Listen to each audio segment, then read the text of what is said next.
This channel does not promote any violent, harmful, or illegal activities. All content provided by this channel is meant for an educational purpose only.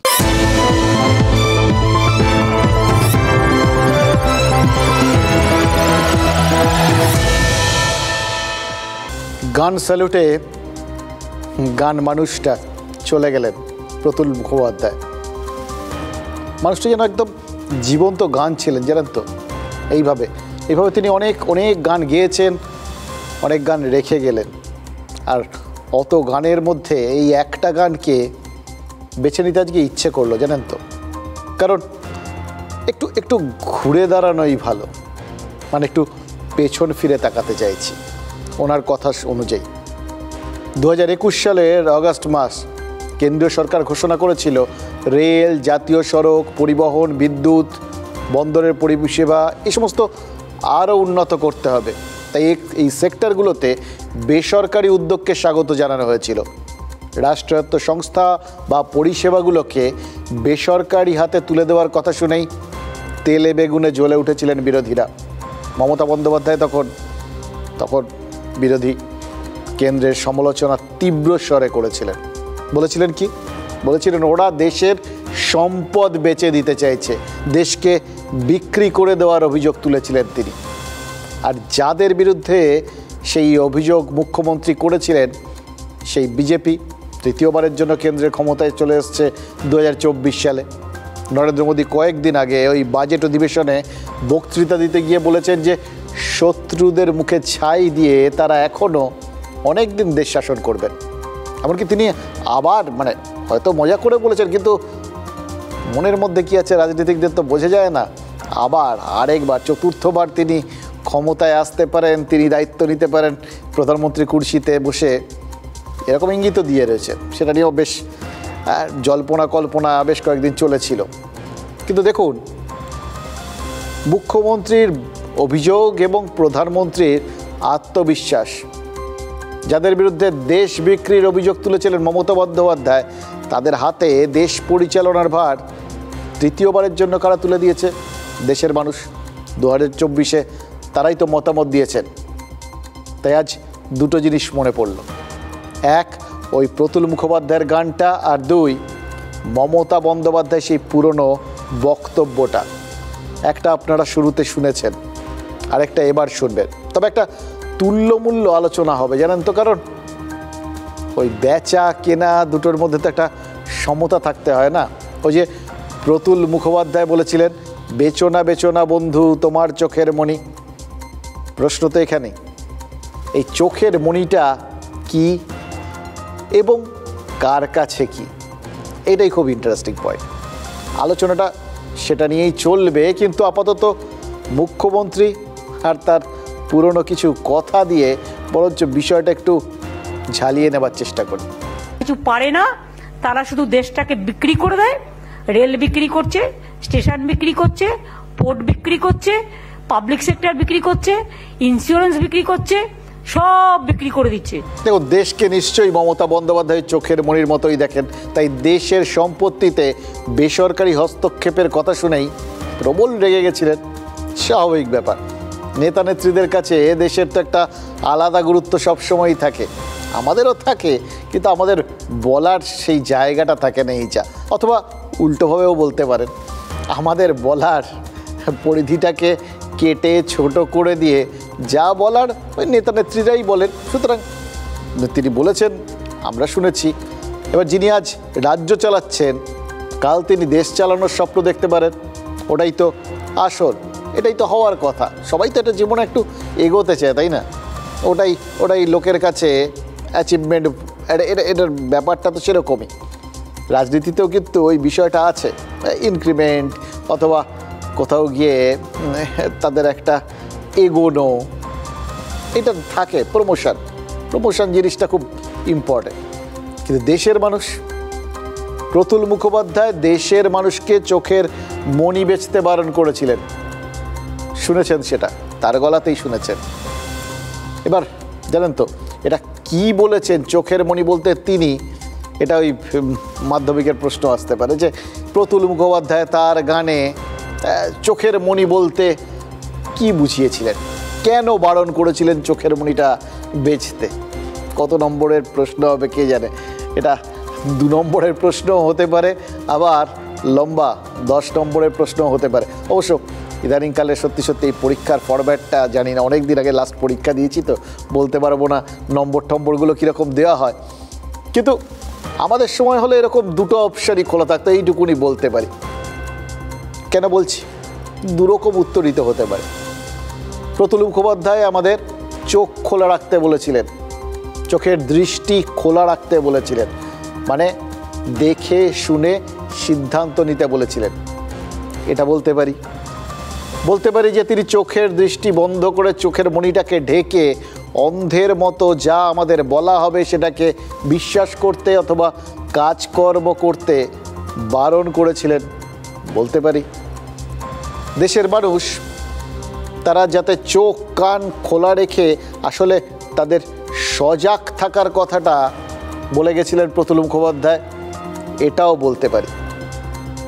আবার দেখুন, আজকের দিন হলে যে দেশের মানুষকে সজাগ থাকার কথা হয়তো প্রতুল মুখোপাধ্যায় বলেছিলেন, তাদের কারোর কাছে তো চোখের মণি চাকরি, কারোর কাছে চোখের মণি ঘরদোর, কারোর কাছে চোখের মণি শিক্ষা, কারোর কাছে চোখের মণি চেয়ার। এবার চেয়ারটার প্রসঙ্গটা থাক, ওটা তো কাদের চোখের মণি আপনারা জানেন, কিন্তু বাকি যে জিনিসগুলো বললাম সেগুলো তো কবেই বিক্রি হয়ে গেছে। সম্প্রতি কোর্টে একটা তালিকা দিয়েছে সিবিআই, যে তালিকা নাকি সুপারিশের কথা বলছে। না, চিরকুটে সুপারিশ হচ্ছে কিনা জানি না, তবে এই সুপারিশে যে অনেকের প্রাইমারিতে চাকরি হয়েছিল সেটা সিবিআই কোর্টকে জানিয়েছে। এটা এটা এটা মানে কোর্টে জমা পড়েছে আর কি।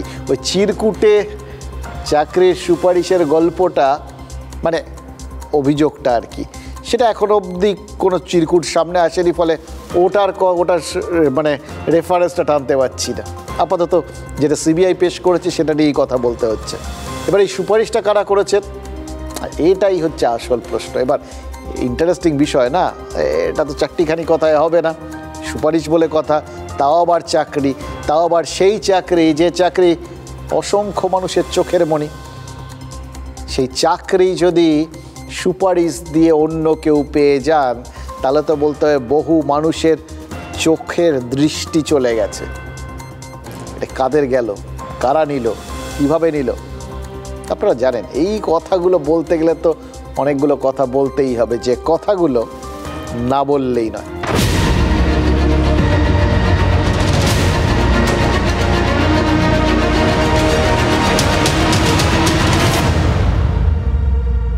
Why washing machine? Washing machine. Washing machine. Washing machine. Washing machine. Washing machine. Washing machine. Washing machine. Washing machine. Washing machine. Washing machine. Washing machine. ঢুকছে কালো কাপড়, বেরোচ্ছে সাদা হয়ে। ধর্মতলার ধর্ণা মঞ্চে এই ম্যাজিকটাই তো দেখিয়েছিলেন তৃণমূল কংগ্রেস নেত্রী। তাও নয় করে 2 বছর তো হতেই চললো। তৃণমূল কংগ্রেসের দাবি কী ছিল? তাদের দাবি ছিল যে বিজেপি ব্র্যান্ডের ওয়াশিং মেশিনে ঢুকলেই নাকি সব যাবতীয় ময়লা ধুয়ে একদম সাফ হয়ে যায়, কালো কাপড় হয়ে যায় সাদা। আসলে অনেকেই তো সেই সময় তৃণমূল থেকে বিজেপিতে যোগ দিয়েছিলেন। মমতা ব্যানার্জির কথাটা যদি ধরতে হয়, যাদের গায়ে মানে ওই জামা কাপড় বলুন বা যেখানেই বলুন ওই ময়লা আছে, অথবা কারোর মনে ময়লা আছে, কারোর বা হাতে ময়লা আছে, তারা সবাই ওই বিজেপিতে গেছিলেন সাফ হতে। তার মানে তার দলে যারা ছিলেন বা আছেন তাদের কারোর গায়ে ময়লা নেই, এটাই তো তার মানে দাঁড়ায়। মুশকিল কি জানেন, আজ তো মনে হচ্ছে শুধু বিজেপি ব্র্যান্ড ওয়াশিং মেশিনে কাজ হয়নি, আরও কোথাও ওয়াশিং মেশিন দরকার ছিল। 2014 সালে প্রাইমারি টেট হয়েছিল, নিয়োগ হয়েছিল 2016 আর 2020 2 দফায়। কি অভিযোগ উঠেছে জানেন? এই 2016 SLSTর মতো 2014 টেট নিয়েও নাকি প্রবল দুর্নীতি হয়েছে। যে দুর্নীতি মামলায় জেল খেটে আপাতত জামিনে মুক্ত প্রাক্তন পর্ষদ সভাপতি মানিক ভট্টাচার্য, যে দুর্নীতি মামলায় এখনও জেল খাটছেন প্রাক্তন শিক্ষামন্ত্রী পার্থ চট্টোপাধ্যায়। অসুস্থ হয়ে হাসপাতালে থাকলেও আদতে তো তার জেল হেফাজতই চলছে, তাই জেলে আছেন বলেই ধরে নিলাম। বন্দি দশায় হাসপাতাল আর জেল টেকনিক্যালি তো দুটোই এক, সেই চার দেওয়ালের মধ্যেই তো আটকে থাকা, সেই তো প্রহরা। সে যাই হোক, সেই দুর্নীতি মামলায় সম্প্রতি হইচই ফেলে দিয়েছে সিবিআইয়ের অনুসন্ধান। শিক্ষা দপ্তরের যেটা হেড অফিস, মানে ওই বিকাশ ভবন, সেই বিকাশ ভবনের ওয়্যার হাউস মানে গুদাম ঘরে গেছিলেন গোয়েন্দারা, আর সেখানে এটা সেটা ভিন্ন রকম যে যা হয় আর কি, ইধার উধার ছাই যাকে বলে, সেগুলো নাড়াচাড়া ঘাটাঘাটি করতে গিয়ে তারা নাকি হাতে চাঁদ পেয়েছেন। এবার কেউ যদি বলেন সেটা ওই পাইলেও পাইতে পারে অমূল্য রতনের মতো তাদের হাতে এসে পড়েছে, ধরতে পারে। বিকাশ ভবনের ওই ঘরটায়, ওই গুদাম ঘরে একটা সিডি রাখা ছিল, আর সেই সিডি শিক্ষা দপ্তরের কর্তাদের হাতে নাকি দিয়েছিলেন কে? স্বয়ং পার্থ চট্টোপাধ্যায়। কি ছিল বলুন তো সেই সিডিতে নানান রকম ফোল্ডার ছিল। সেই ফোল্ডারগুলোতে বিভিন্ন ডকুমেন্টগুলো রাখা ছিল, আর তার একটা ফোল্ডারে ছিল মোট 321 জনের নাম। 321 জন কারা? তারা সেই সৌভাগ্যবান, মানে সিবিআই সেরকমই দাবি, যাদের নাম চাকরির জন্য সুপারিশ করা হয়েছিল, যাদের মধ্যে কেউ কেউ ভেরি ভেরি ইম্পর্টেন্ট পার্সন, কারোর নামের পার্সন লেখা ছিল মাস্ট বি টেকেন, মানে নিতেই হবে। আবার কারো নামের পাশে নাকি লেখা ছিল only trained to be taken, অর্থাৎ প্রশিক্ষণপ্রাপ্ত, একে নিতে হবে। এভাবে যাদের নাম শিক্ষামন্ত্রীর কাছ থেকে সিডি বন্দি হয়ে ওই বিকাশ ভবনে এসেছিল, তারা যে ভিভিআইপি, মানে ভেরি ভেরি ইম্পর্টেন্ট পার্সন, এটা তো কোনো সন্দেহই নেই। আর তার থেকেও বড় কথা, এমন সব ভিভিআইপি নাম যারা সুপারিশ করেন, তারা এবার কতটা ইম্পর্টেন্ট ভাবুন তো। এমন সব ইম্পর্টেন্ট লোক, মানে ভিভিআইপি, যাদের কথায় প্রাক্তন শিক্ষামন্ত্রী পর্যন্ত প্রভাবিত হন, তারা কারা? এই জিনিসটা না সিবিআই না জানালে আমরা কি জানতে পারতাম? এই চোখ খুলে গেছে। ওই চোখ খোলা রাখার কথা বলেছিলেন, অনেক সময় চোখ এইভাবেও খোলে। কদিন আগে আদালতে একটা তালিকা জমা দিয়েছেন কেন্দ্রীয় গোয়েন্দারা, আর সেই তালিকা থেকেই জানা যাচ্ছে 2014 প্রাথমিকে চাকরি করে দেওয়ার জন্য নাম সুপারিশ করেছিলেন দিব্যেন্দু অধিকারী, ভারতী ঘোষ, মমতা বালা ঠাকুর, শিউলি সাহা, নির্মল ঘোষ, শওকত মোল্লা, শ্যামল সাঁতরা, বীণা মণ্ডল, রাজ চক্রবর্তী ইত্যাদি ইত্যাদি, অনেকে। এবারে খেয়াল করে দেখুন, এই সব কটা নামে কিন্তু অতি পরিচিত। এই নামের কয়েকজন কিন্তু আমরা চিনি, মানে যারা রাজনীতি করেন। এবার আমরা যাদের চিনি, ওই তালিকায় থাকা নামগুলো তারাই কি না, সেটা কে বলবেন? ভগবান। আমি শিউলি শাহ ওখানে কোথাও নেই, এমএলএ শিউলি শাহ যে পড়েছে প্রথম, আর আমার কোনো প্যাড কিন্তু নেই। কার্ড আপনাদের আমি একটু অনুরোধ করব, আপনারা যে সিডিটা পেয়েছেন বা ওই এটা পেয়েছেন, ওতে দেখুন কার প্যাডে শিউলি শাহর নাম আছে। একজন এমএলএ এর প্যাড, তাতে লেখা আছে শিউলি শাহ, রেফারেন্স সুমুখ করে কারোর নাম নেই। কে শিউলি শাহ? একটা ফালতু কথা। আমি 2014 সালে জুন মাসে বিধায়ক হয়েছি, সুতরাং তার আগের ঘটনা এটা আপনাদের কথা মতো। এবং এছাড়া এটুকু আমি বলতে চাই যে একটা টার্গেট, বিশেষ করে বিভিন্ন জেলার যে শিডিউল কাস্ট লিডার যারা, তাদেরকে এরা বিরোধীরা টার্গেট করার চেষ্টা করেছে, চক্রান্ত করে এই ধরনের নোংরামি করেছে। আমরা যারা জনপ্রতিনিধি, এই যে মানে যাদের কথা বললেন, তাদের একটা লিস্ট বেরিয়েছে, দেখলাম তাদের পাশে নাম লেখা আছে, শওকত মোল্লার নাম কোথায় লেখা আছে, কার সুপারিশ করেছে, এগুলো প্রকাশ্যে আনা উচিত। আর যদি সুপারিশ করে থাকি, সে তদন্তকারী সংস্থা জিজ্ঞাসা করতে বলবে। এই ধরনের কাজ আমি কোনোদিন করিও না, এবং কি এসছে কি না এসছে সেটা আমি জানিও না। আমার সততার আমি মনে করি যে কলুষিত করার জন্য যদি এটা করা যায়, যে কলুষিত করা যায়, তাহলে সেখানে তাদের হয়তো ফায়দা হতে পারে। আমরাও চাই যে এটাকে মানে একটা, আমি মনে করি যে একটা হাস্যকর ব্যাপার। দেখুন, সিনেমায় না অনেক কিছু হয় জানেন তো, সেই কত রকম বিখ্যাত সিনেমা আছে, সীতা আর গীতা, ওই টাইপস আর কি। মানে এক নামের নেমশেক যাকে বলে সেরকম কত লোকই তো থাকতে পারেন, কার নাম এখানে আছে আমরা জানি না। এবার আমরা এই নামের যাদের চিনি ঘটনাচক্রে, মানে তাদেরই তো চিনবো যারা বিখ্যাত, তাই তাদের কাছে আমরা জাস্ট জানতে চেয়েছিলাম। দেখুন তাদের সেই বক্তব্যগুলোর মধ্যেও কত রকম অ্যাঙ্গেল বেরিয়ে আসছে। তারা প্রত্যেকেই বলেছেন যে এগুলো তাদের নাম নয়, তারা এই সমস্ত করেননি, অন্য কারুর নাম, মানে হয়তো নাম মিলে গেছে ঘটনাচক্রে, এবং সেই জন্যেই সত্যি তো তাদের দিকে লোকে তাকাচ্ছে, কারণ তারা বিখ্যাত, কারণ তারা ভিআইপি। তো এই যে একটা লোকের আর চোখে দেখানো, এটার থেকে বাঁচার জন্যই তারা চাইছেন যে এই নামগুলো সম্পর্কে সিবিআই একদম পরিষ্কার করে দিক, কারা কারা এটা, মানে কোন, ধরুন যে নামগুলো শওকত মোল্লা কোন শওকত মোল্লা, কোন মমতা বালা, এগুলো তারা চেয়েছেন এগুলো পরিষ্কার করে দেওয়া হোক।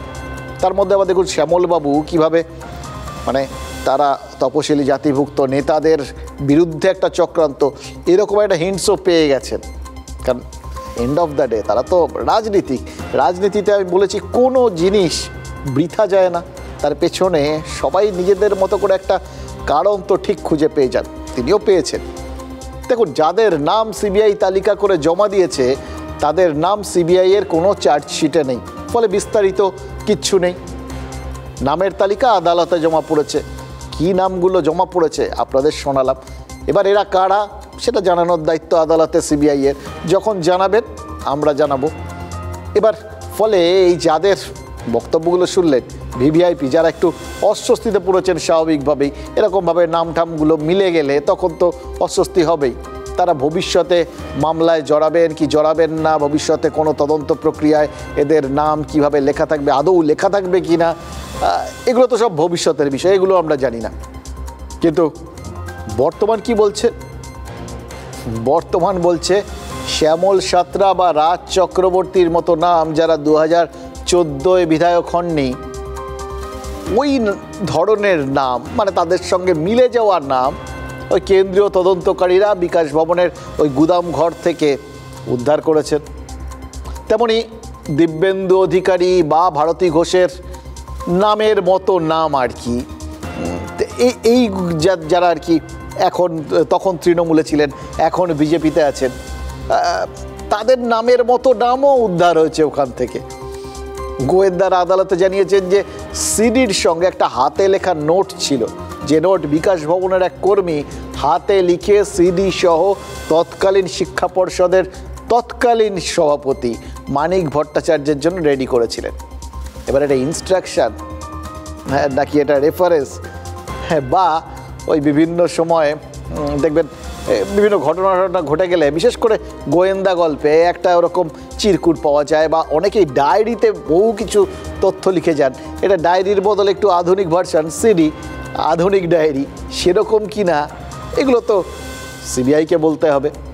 তবে সেই সমস্ত নোট এবং সিডির তথ্য ঘেটে সিবিআইয়ের নাকি মনে হয়েছে যে 321 জনের নাম চাকরির জন্য সুপারিশ করা হয়েছিল, এবং তাদের মধ্যে থেকে আবার বাছাই করে 134 জনকে পার্থ চট্টোপাধ্যায়, মানিক ভট্টাচার্যরা চাকরি দিয়েছিলেন। এবার তদন্তকারীরা যা বলছেন তা যদি সত্যি হয়, তাহলে এতদিন তৃণমূল কংগ্রেস যে অভিযোগ করেছে সেই অভিযোগটা খাটছে না। বিজেপি রাজনৈতিক প্রতিহিংসা চরিতার্থ করতে সিবিআই ইডিকে ব্যবহার করে, কেন্দ্রীয় এজেন্সিগুলোকে ব্যবহার করে, এবং এই এজেন্সিগুলোকে ব্যবহার করে ওই বিরোধী নেতা মন্ত্রীদের মিথ্যে মামলায় ফাঁসাতে, এবং তারপর সেই নেতা মন্ত্রীরা দলবদল করে বিজেপিতে গেলেই ম্যাজিকের মতো তারা ধোয়া তুলসী পাতা হয়ে যান, তাদের বিরুদ্ধে কোনো অভিযোগই দাঁড়ায় না।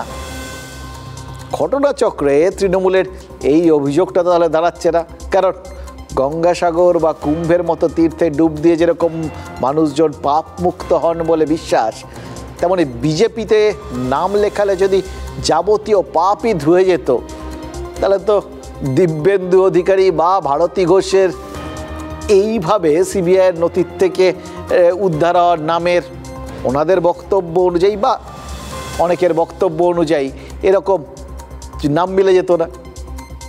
এবার সেটা যখন হয়নি, তখন ভীষণ জানতে ইচ্ছে করছে এটা কি ওয়াশিং মেশিনের ব্যর্থতা, নাকি ইচ্ছে করেই এই রকম নামগুলো রাখা হয়েছে যাতে কেন্দ্রীয় এজেন্সির নিরপেক্ষতাটা প্রমাণ করা যায়? ওই প্রাথমিক চাকরির সুপারিশ নিয়ে একটা কথা নো কমেন্টস। সিবিআই যখন আমার নামটা পেলো, উচিত ছিল সিবিআই আমাকে ডেকে জিজ্ঞাসাবাদ করা, কোনো জিজ্ঞাসাবাদ করেনি, কিছু করেনি।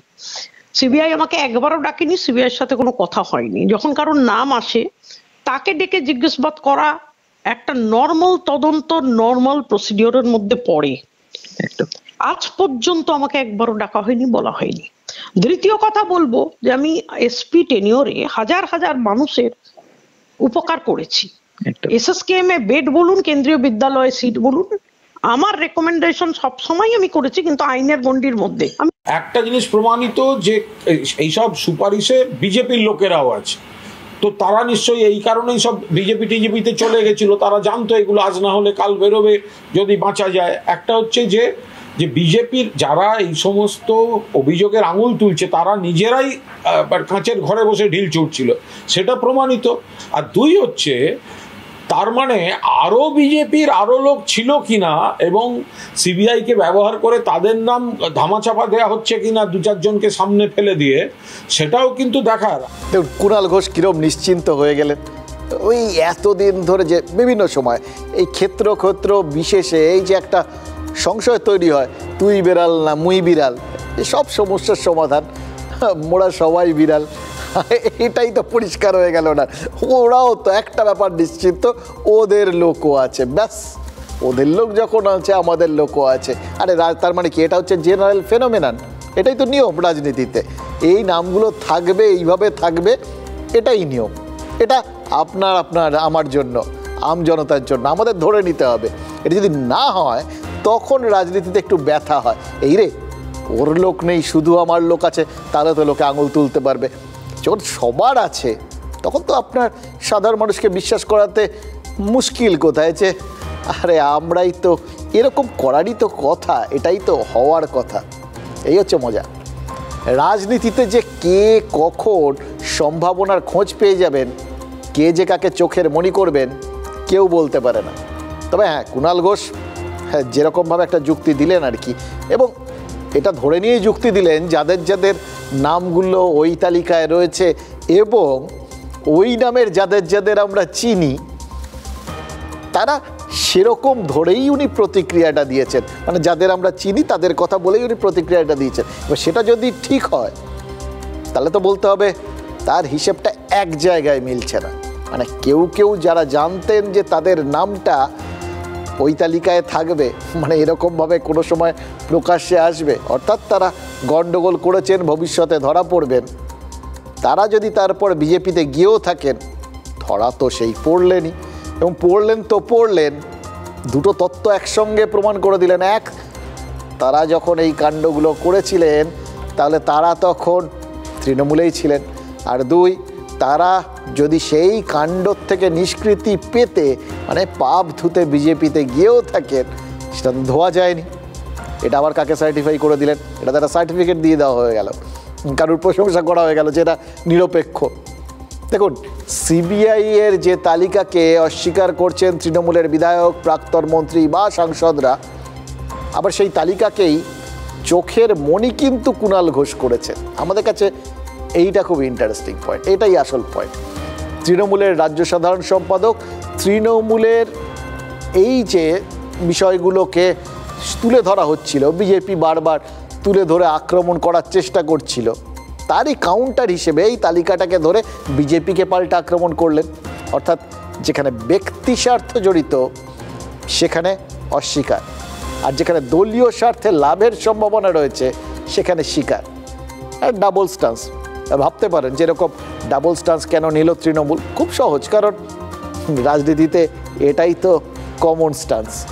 দেখুন, কুণাল ঘোষ ছাই উড়িয়ে অমূল্য রতন খুঁজছেন। তিনি একটা জায়গায় পাখির চোখ বলে না, মানে এর মধ্যে থেকেও কাউকে হয়তো চোখের মনি করে নিয়েছেন। তারা হয়তো মনে হচ্ছে আরে এই তো দিব্যেন্দু অধিকারী বলে একজনের নাম পাওয়া গেছে, এবার তিনি কে আমরা জানি না। কিন্তু কাঁথির সাংসদ কোনো মন্তব্যে রাজি না হলেও এই না বলা কথাতেই তো অনেক দূর পর্যন্ত দেখতে পাচ্ছেন কুণাল ঘোষ। কারণ তিনি জানেন কান টানলে যেরকম মাথা আসে, তেমন ওই দিব্যেন্দু নামটা নিয়ে যদি কেন্দ্রীয় গোয়েন্দারা টানাটানি করেন, মানে যদি করেন আর কি, তখন আরও কোনো বড় নাম নিয়ে অর্থাৎ তৃণমূল কংগ্রেস টানাটানি তখন করতে পারবে, সুযোগটা এসে যাবে তাদের সামনে আরও বড় কোনো নামের দিকে আঙুল তোলার। এটাই তো মজা। আর দ্বিতীয়ত, যে শিক্ষা দুর্নীতি নিয়ে রাজ্য সরকার বা শাসক দলকে বিজেপি আক্রমণ করেছে বা করছে, যে শিক্ষা দুর্নীতির তদন্তে পার্থ চট্টোপাধ্যায়ের ওই বান্ধবীর বাড়িতে নোটের পাহাড় থেকে, মানে কি বলবো, শুধু পাহাড় প্রমাণ টাকা নয়, তার সঙ্গে আরও যা যা পাওয়া গেছে পরবর্তী ক্ষেত্রে, মানে একটা বিতর্কের পাহাড়। সেই বিতর্কের পাহাড়ে তো তৃণমূল কার্যত চাপা পড়ে গেছিল। সেই বিতর্কের প্রভাব ভোটে পড়ুক না পড়ুক, চাপটা তো তৃণমূলকে বয়ে বেড়াতে হচ্ছে। এতদিনে সিবিআইয়ের তালিকা হাতে আসায় তৃণমূলও তাই হাতে চাঁদ পেয়ে যাচ্ছে, পাল্টা আক্রমণের সুযোগ পাচ্ছে বিজেপিকে। এখন যাদের নাম যদি মিলে যায়, তাহলে তারা বলতেই পারেন, আরে এরা তো এরকমই, এই জন্যেই আমরা রাখতাম না, এরা এখন ওখানে গেছেন, ওরা তো রেখেছেন, তার মানে ওই দলটাও খারাপ। তুই বেড়াল না মুই বেড়াল, আসলে আমরা সবাই বেড়াল। এতদিনে মনে হচ্ছে সত্যিই কিন্তু কেন্দ্রীয় গোয়েন্দারা না কলঙ্ক মুক্ত হলেন। ওই তাদের বিরুদ্ধে পক্ষপাতের অভিযোগ আসে, এখন ধুয়ে মুছে সাফ হয়ে গেল। এই যেই কুম্ভকালটা না, এটাই হচ্ছে পাপ ধোয়ার কাল। সবার সব দেখুন, যার যার নামে যা যা ছিল ধুয়ে মুছে কিরম সাফ হয়ে যাচ্ছে। কত লোক জামিন টামিন পাচ্ছেন। প্রতুল মুখোপাধ্যায়ের গান অনুযায়ী একটা বড় সার্টিফিকেট কিন্তু পেয়ে যেতে পারেন এই কেন্দ্রীয় গোয়েন্দারা। ধরে নিতে হবে, মানে তৃণমূলের চোখ অনুযায়ী তারা চোখের মণি বিক্রি করেননি। এবার গোয়েন্দাদের চোখের মণি কি? তাদের সততা, তাদের নিরপেক্ষতা। তাহলে এতদিনে মনে হচ্ছে তৃণমূল কংগ্রেস সিবিআইকে নিরপেক্ষ বলে মর্যাদা দিচ্ছে। নতুন নয়, এটা 2-2.5 বছর আগের পচা জিনিস আপনার বেরিয়েছে। যাদের সুপারিশে বেআইনি নিয়োগ হয়েছে তাদের মধ্যে কোনো বিজেপির লোক নেই। আপনারা যাদের নাম বলছেন তারা তখন এমপি এমএলএ থাকতে পারেন শাসক দলে, সেই সুবাদে লিখেছিল, তারা তখন বিজেপি করতে রাখেন। এবং যারা আজকে বিজেপির 2-3 জনের নাম আপনারা যারা এসেছে, তার মধ্যে আমাদের এখানকার এক্স এমপিও আছেন, তাতে তাদের সুপারিশে একজনেরও নিয়োগ হয়নি বা তাদেরকে ডেকে সিবিআই কে জিজ্ঞাসাবাদ করার প্রয়োজনও মনে করেনি। সেই পাত্রে আকার ধারণ করে নেতারা হচ্ছে তাই, মানুষও তাই, নেতাও তাই। নেতাও তো মানুষ। তৃণমূল কংগ্রেসে থাকলে তাকে তৃণমূল কংগ্রেসের পলিসি অনুসারে কাজ করতে হবে। তৃণমূল কংগ্রেসের সর্বময় নেত্রী যদি বলে থাকেন যে লিস্ট দিন, তো লিস্ট দিয়েছে তারা। এই জন্যে না আমার রাজনৈতিক নেতাদের এত ভাল লাগে। দেখুন, এত কিছু হয়, এদের সাদা মনে কোনো কাদা নেই। কিরকম সুন্দরভাবে পরিষ্কারভাবে আমাদের পুরো জিনিসটা বুঝিয়ে দেন, একদম জলের মতো, একদম সেই কুম্ভের জলের মতো পরিষ্কার, কোথাও কিচ্ছু নেই। এই বুঝিয়ে দিলেন। প্রথমে বোঝালেন শুভেন্দু অধিকারী, তারপর বোঝালেন সুকান্ত মজুমদার। দেখুন, আমরা কিন্তু অনেক দুশ্চিন্তায় ছিলাম, দ্বন্দ্বে ছিলাম। এই নামের বিভ্রাট না তো, এই নামই সেই নাম কিনা, আমাদের মনের মধ্যে দ্বন্দ্ব ছিল। আমরা নিশ্চিত নই কোন নামটা কার, এই নামের লোকগুলোই ওই লোকগুলো কিনা। কিন্তু এই রাজনৈতিক নেতাদের মধ্যে কোনো রকম কোনো সংশয় নেই, তারা পরিষ্কার করে ধরে নিয়েছেন এই নামগুলোই ওই ব্যক্তিদের নাম যাদের আপনারা চেনেন। এবার তারা কি বললেন, পরিষ্কার করে দিলেন শুভেন্দু অধিকারী যে তৃণমূলে যখন ছিল তখন করতেই পারত, মানে তখন তারা ক্ষমতায় ছিলেন আর কি। দুটো জিনিস পরিষ্কার করলেন, মানে ভাবুন, পরিষ্কার করে এগুলো বুঝে নেওয়া দরকার। আপনারা এগুলো বোঝেন না বলে ফালতু ফালতু আঙুল টাঙুল তোলেন আর লোকের কথা বিশ্বাস করে ফেলেন। প্রথম কথা হচ্ছে যে তখন তারা ওই দলে ছিলেন, সেই জন্যে করেছেন। বিজেপিতে থাকলে করতেন না, পরিষ্কার। দ্বিতীয়ত, যাদের নাম সুপারিশ করেছিলেন তাদের চাকরি হয়নি। সেই চাকরি যখন হয়নি, সুপারিশ করাটা অন্যায় নাকি? আর তো কোনো, যেটা হয়নি সেটা তো কোনো দোষেরই বিষয় না। খেয়াল করে দেখুন, ঠিক একই যুক্তি মমতা বন্দ্যোপাধ্যায়ও যখন দেন, যখন বলেন কোনো দুর্নীতি তো হয়নি, সুতরাং দুর্নীতিটাই যদি না হয় তাহলে যাদের নাম দুর্নীতিতে এসছে, যারা অভিযুক্ত, যাদের জেলে গেছেন, তারা প্রত্যেকেই তো আপাতত নিরাপরাধ, তাদের তো কোনো অপরাধী নেই। আর অপরাধটাই যদি না থাকে তাহলে আর কাউকে অপরাধী বলবেন কি করে? একদম সেম যুক্তি। দেখুন, রাজনীতি এক ছকে চলে। আর সুকান্ত মজুমদার তিনি তো আরও পরিষ্কার করে দিলেন, যে দলে যখন থাকবেন তখন সেই রকম করতে হয়। এবার রাজনীতিকরা তো প্রায় এ দল ও দল করেন, ফলে তাদের ভূমিকা যে প্রতি মুহূর্তে পাল্টে যাবে এবং আজকে যিনি যেখানে আছেন কালকে তিনি সেখানে থাকবেন কিনা এটার যেমন নিশ্চয়তা নেই, তেমনি আজকে যিনি যা করছেন কালকে তিনি সেটাই করবেন কিনা সেটারও নিশ্চয়তা নেই। অর্থাৎ আজকে যিনি সৎ কালকে তিনি সৎ থাকবেন কিনা এটারও নিশ্চয়তা নেই। আজকে তাহলে আপনি যাকে বিশ্বাস করছেন কালকেও বিশ্বাস করতে পারবেন কিনা এটারও নিশ্চয়তা নেই। কি কেলেঙ্কারি অবস্থা বলুন তো। চার্জশিটে নাম নেই, সিবিআই ডেকে জিজ্ঞাসাবাদ করেনি, তাই অভিযোগ উঠলে অভিযুক্ত বলা যাবে না, এটা তো পরিষ্কার। কিন্তু যাদের বিরুদ্ধে চার্জশিট পর্যন্ত পেশ হয়ে গেছে তাদের গা থেকেও যদি ময়লা তুলে ফেলার চেষ্টা হয় তাহলে কি হবে? তাই তো হচ্ছে। নন্দীগ্রাম আন্দোলনের সময় অশান্তি আর খুন খারাপির অভিযোগে কয়েকজনের বিরুদ্ধে মামলা করেছিল তৎকালীন বাম সরকার, যাদের মধ্যে শেখ সুফিয়ান, আবু তাহের সহ প্রায় 70 জনের নাম ছিল। এরা প্রত্যেকেই হয় তৃণমূলের নেতা, না হয় কর্মী, সে যাই হোক, এদের রাজনৈতিক পরিচয়টা বিচার্য নয়। বিষয়টা হচ্ছে এদের প্রত্যেকের বিরুদ্ধেই মানুষ খুনের মতো গুরুত্বপূর্ণ অভিযোগ ছিল। বিচার শেষ হয়নি, চার্জ গঠন হয়নি, কিন্তু চার্জশিটে তো নাম উঠে গেছে। ফলে যে নন্দীগ্রামে বুদ্ধদেব ভট্টাচার্যের পুলিশ গুলি চালিয়েছিল বলে তৃণমূল অভিযোগ করে, যে নন্দীগ্রামে হাওয়াই চটি পরা সিপিআইএম কর্মীরা ওই পুলিশের ভিড়ে মিশে আন্দোলনকারীদের খুনটুন করে ওই হলদি নদীতে ভাসিয়ে দিয়েছিল বলে তৃণমূল অভিযোগ করে, সেই নন্দীগ্রামের তৃণমূল নেতাকর্মীরাই যদি চার্জশিটেড হন তাহলে তো চোনা পড়ে যায়। ওটা তো একটা গৌরবময় অধ্যায়। সেই চোনা কাটাতেই সম্ভবত ওয়াশিং মেশিনের ব্যবস্থা করতে চেয়েছিল রাজ্য সরকার। শেখ সুফিয়ানদের 10-12টা মামলা থেকে মুক্ত করতে, খুনের অভিযোগ থেকে মুক্ত করতে আবেদন করেছিল রাজ্য। নিম্ন আদালত রাজ্যের আবেদনে সায় দিয়েছে, কিন্তু বাদ সেজেছে হাইকোর্ট। বিচারপতি দেবাংশু বসাক আর বিচারপতি সব্বর রশিদির বেঞ্চ বলেছে, খুনের মতো অপরাধ একটা রাজ্য কি করে মামলা প্রত্যাহার করছে? যারা ক্ষতিগ্রস্ত পরিবার, মানে যাদের পরিবারের লোককে খুনের অভিযোগ রয়েছে সুফিয়ানদের বিরুদ্ধে, সেই পরিবারগুলো বললেও তো মামলা প্রত্যাহার করা যাবে না, কারণ ঘটনাটা, অভিযোগটা সেটাই তো আসল, সেটা খুনের অভিযোগ। যারা অভিযুক্ত, তার যাদের নাম চার্জশিটে আসে, তাদের প্রত্যেককে বিচারের মুখোমুখি হতেই হবে, এটাই তো নিয়ম। একদম স্পষ্টভাবে বলে দিয়েছে হাইকোর্ট। কি মুশকিল হয়ে গেল বলুন তো।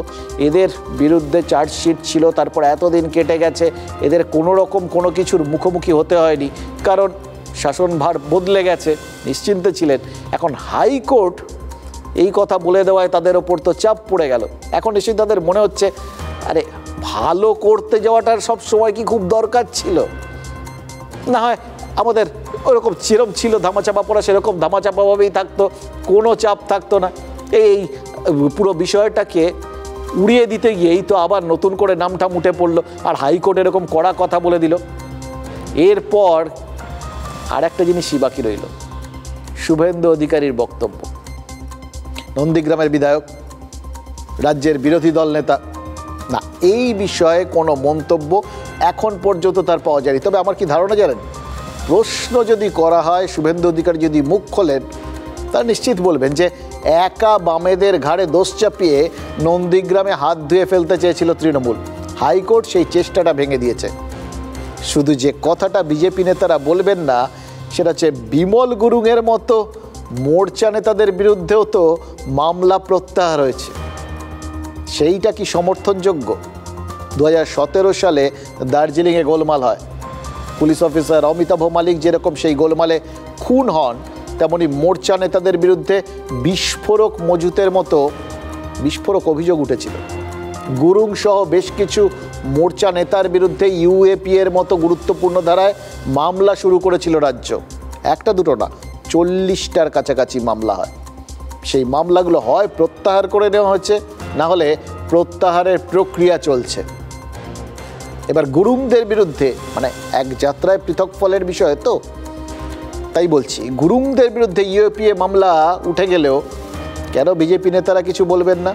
মানে সম্ভবত বিজেপি নেতারা কিছু বলবেন না, কারণ জানেন, কারণ নন্দীগ্রামের তৃণমূল নেতারা বিজেপির রাজনৈতিক প্রতিপক্ষ, কিন্তু বিমল গুরুংরা তারা তো আপাতত শত্রুর শত্রু। শত্রুর শত্রু আমার বন্ধু, ফুলে কখন যে আমার বন্ধু হয়ে যাবেন কেউ জানে না।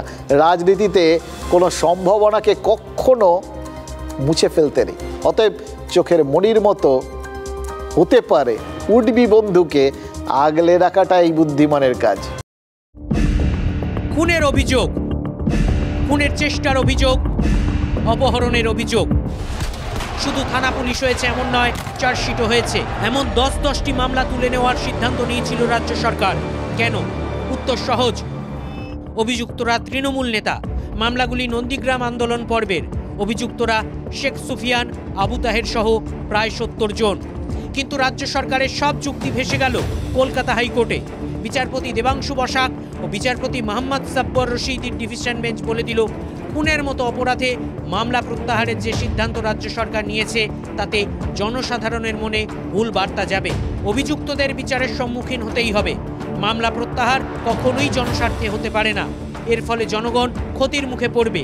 এমনকি ক্ষতিগ্রস্ত পরিবার চাইলেও এ মামলা প্রত্যাহার করতে পারে না। নন্দীগ্রামে গুলি চালানোর ঘটনা ঘটে 2007 সালে। সেই সময় সিপিএম কর্মীদের ওপর হামলার অভিযোগে তৃণমূলের প্রায় 70 জন নেতাকর্মীকে গ্রেফতার করে খেজুরি থানার পুলিশ। 2011 সালে ক্ষমতায় এসেই মামলাগুলি প্রত্যাহারের সিদ্ধান্ত নেয় তৃণমূল সরকার। রাজ্যের আবেদনে শিলমোহর দিয়ে দেয় নিম্ন আদালত।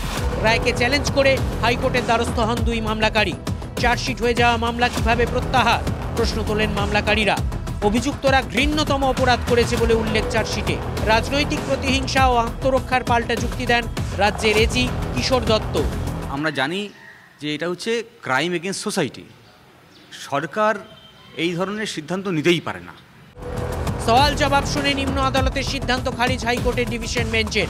রাজ্যকে তিরস্কার করে বিচারপতি দেবাংশু বসাকের পর্যবেক্ষণ, ভোটে হিংসা হোক বা ভোট পরবর্তী হিংসা, গণতন্ত্রের জন্য হিংসা ত্যাগ করা উচিত। সমাজকে হিংসামুক্ত করা উচিত রাজ্যের। যে কোনো ধরনের অপরাধের প্রতি জিরো টলারেন্স দেখাতে হবে রাজ্যকে। অভিযুক্তরা বলছেন আইনি লড়াই লড়ে নেবেন। এই সংবিধান নতুন করে আমাদেরকে শিখতে হচ্ছে, এটাই আমাদের দুর্ভাগ্য। আবু তাহেরের কাঠগড়ায় তৎকালীন তৃণমূল নেতা, অধুনা নন্দীগ্রামের বিজেপি বিধায়ক শুভেন্দু অধিকারী তিনি নিজেকে এখনো পর্যন্ত বলে যে নন্দীগ্রাম আন্দোলনের মুখ তিনি। তো তিনি যদি নন্দীগ্রামের মুখ হয়ে থাকেন তাহলে তার বিরুদ্ধে একটিও মামলা নেই। নন্দীগ্রাম সংক্রান্ত মামলায় বিপাকে তৃণমূল, উজ্জীবিত সিপিএম। নন্দীগ্রামেও আসলে কি ঘটেছিল এই বিচার প্রক্রিয়ার মধ্যে দিয়ে সেটা সত্য প্রকাশিত হবে, যেটা বিচারপতিরা তার রায় বলেছেন। এই জন্য এইভাবে মামলা হাসাব করা যায় না। শাসককে খোঁচা দিতে ছাড়ছে না বিজেপিও। This is not the law. অবশ্য পশ্চিমবঙ্গে অন্য আইন চলছে, সংবিধান এখানে ঠিকঠাক অ্যাপ্লিকেবল না। বিজেপি সিপিএম হাত মিলিয়ে এই চিত্রনাট্যটা তৈরি করছে এবং তাদের কিছু কিছু আইনজীবী আদালতকে গিয়ে বিভ্রান্ত করছে। যথার্থ রায় বলছেন প্রাক্তন বিচারপতি দেবাশিস করগুপ্ত। এনএস ক্রাইম এই কথাটা ছিল, এই কথাগুলোকে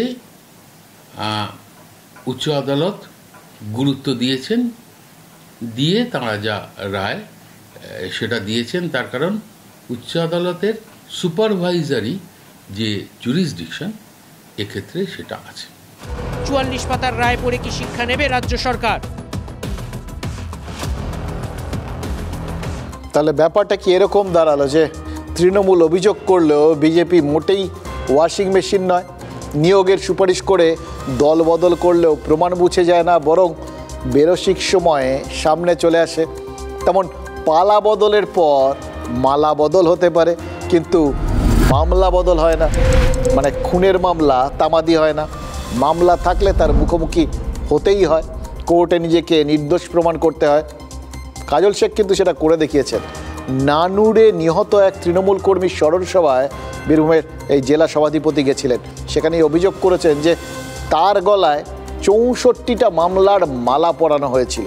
তিনি একে একে সব নিষ্পত্তি করেছেন। কাজল তো বীরভূমের জেলা সভাধিপতি, মানে কার্যত জেলার মুখ্যমন্ত্রীর পদ। কাজলের দাবি কি জানেন? তিনি আইনি পথেই মামলা মুক্ত হয়েছেন।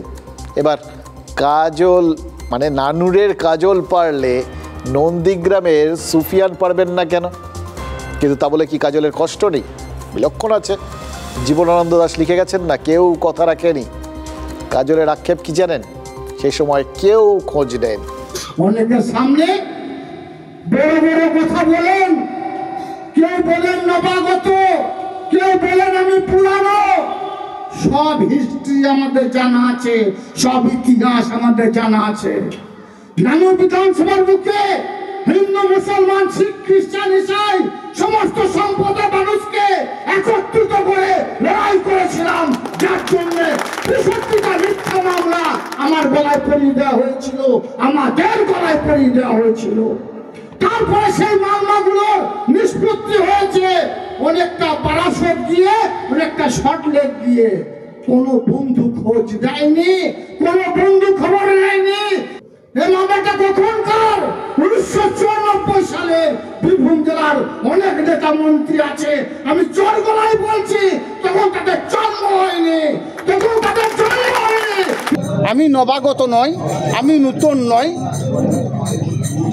আজ থেকে ৩১ বছর আগে যার নামে মিথ্যা মামলা ছিল, এই ৩১ বছর ইতিহাস যদি আমরা ঘাঁটি, তা দেখতে পাবো বীরভূম জেলার অনেক নেতামন্ত্রী হয়ে যারা বসে আছেন, তাদের তখন জন্ম হয়নি।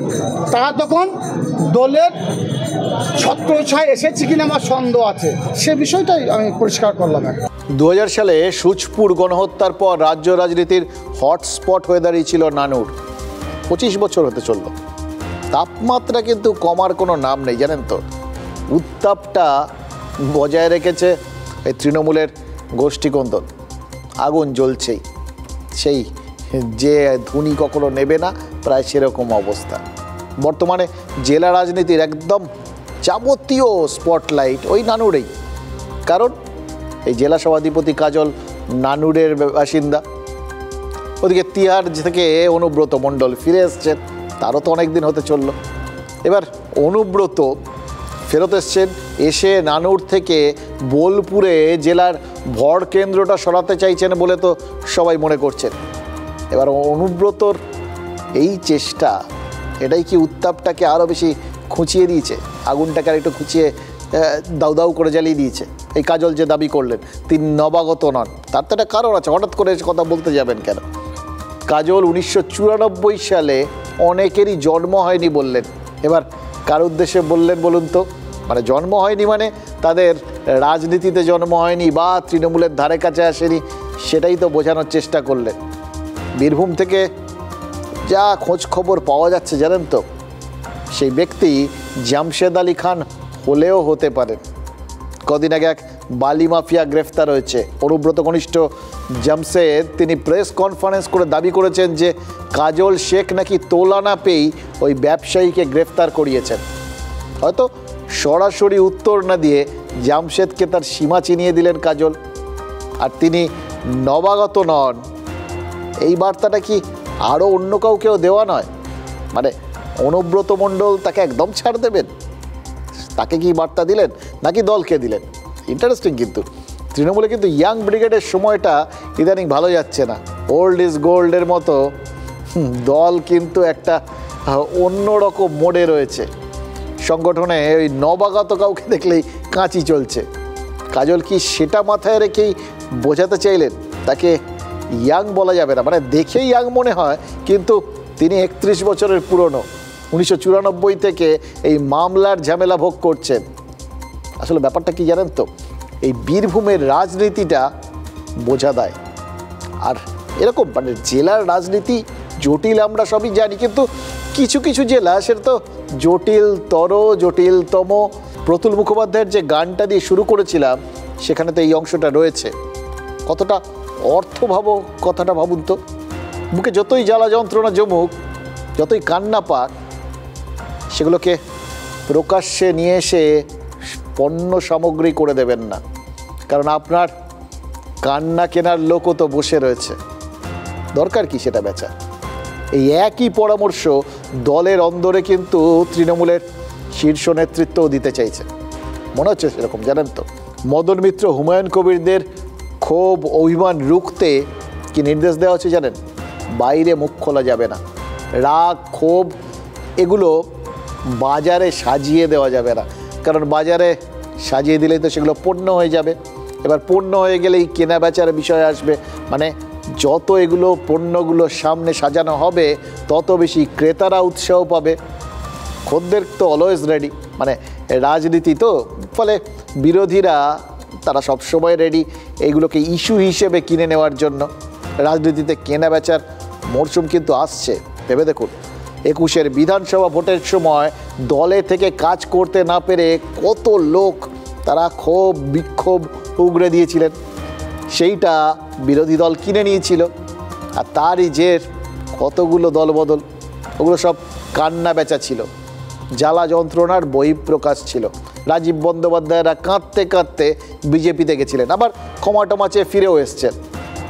21-এ ফল ওলট পালট যদি হতো, ঘরও আপসি হতো কি, ভেবে দেখুন। তাই দল চাইছে যা হওয়ার অন্দরে হোক, প্রকাশ্যে নৈবচ, কারণ পরিষ্কার বোঝা যাচ্ছে যে ওই বিষয়টার পুনরাবৃত্তি হোক, ওই আবার কেউ কেঁদে কেটে প্লেনে করে কোথাও গিয়ে কোনো দলে যোগ দিন, এই জায়গাটা গোড়াতেই আটকে দেওয়া হোক। অন্দরে হচ্ছে আকচা একচি খেয়া খেয়ে এটা থাক, সেগুলো সামলে দেওয়া যাবে। তার জন্য তো খোদ মমতা বন্দ্যোপাধ্যায়ই আছেন, তিনি যখন দরকার পড়ছে হস্তক্ষেপ করছেন। বৃহস্পতিবার কোচবিহারের তুফানগঞ্জ পুরসভার ওই চেয়ারপারসনের বিরুদ্ধে অনাস্থা এনেছিলেন দলেরই কাউন্সিলররা। দলের চেয়ারপারসনের বিরুদ্ধে ভোট দেন দলেরই 10 জন কাউন্সিলর। ভাবুন অবস্থাটা, প্রকাশ্যে অশান্তি মারপিট কিচ্ছু হয়নি। দলের নির্দেশ মেনেই অন্দরে, দলের অন্দরে বন্ধ দরজার পেছনে বুকের জ্বালা মিটিয়ে নিয়েছেন দলের একাংশ।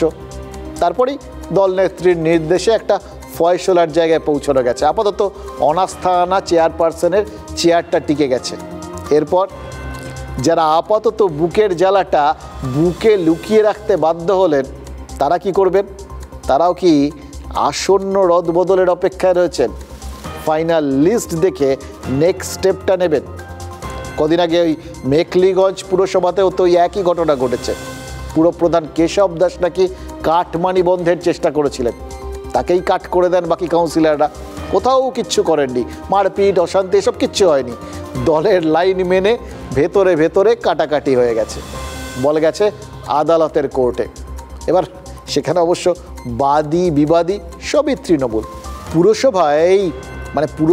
পুরসভায় কাজিয়ার তালিকাটা কিন্তু বেশ দীর্ঘ, জানেন তো। তমলুক পুরসভা, ভাটপাড়া পুরসভা, মাল পুরসভা, কালনা, ঝালদা, ধূপগুড়ি, চুঁচুড়া, কত নাম বলবো। সব জায়গাতেই তো তৃণমূলেরই বোর্ড, আর সেখানে নিজেদের মধ্যেই মারামারি। কাউন্সিলর বনাম কাউন্সিলর, চেয়ারম্যান বললাম কাউন্সিলর, খেয়েই এমন জায়গায় চলে গেছে দেখে মনে হচ্ছে চরম বদহজম হয়ে যাচ্ছে। এবার দলের মধ্যে সব কিছু হচ্ছে, গ্যাসে আইডাই হয়ে কে কী করছেন, কী অবস্থায় আছেন সে তো বুঝতেই পাচ্ছেন, এবং আলটিমেটলি তার ফলটা কারা ভোগ করছেন? জনতা, আপনি আমি। এ আর নতুন কথা কি?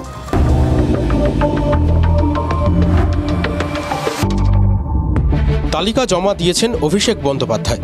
রদবদলে সেই তালিকা নাকি তালিকাটাই বদল।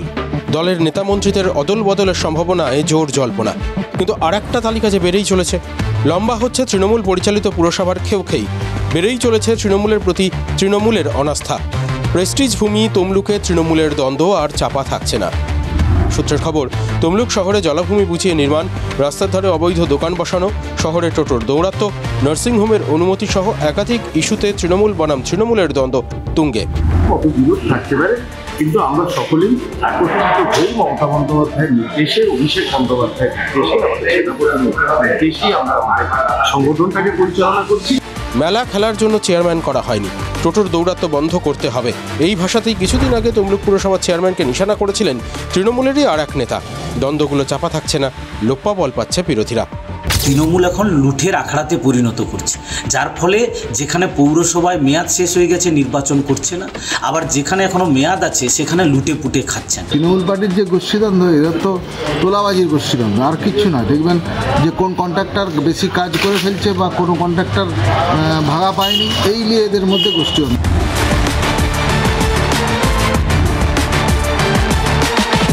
উত্তর 24 পরগনার ভাটপাড়া পুরসভা ঠান্ডা যেতে বসলেও চেয়ারম্যান পদ নিয়ে দুই গোষ্ঠীর মধ্যে ঠান্ডা লড়াই চলছেই।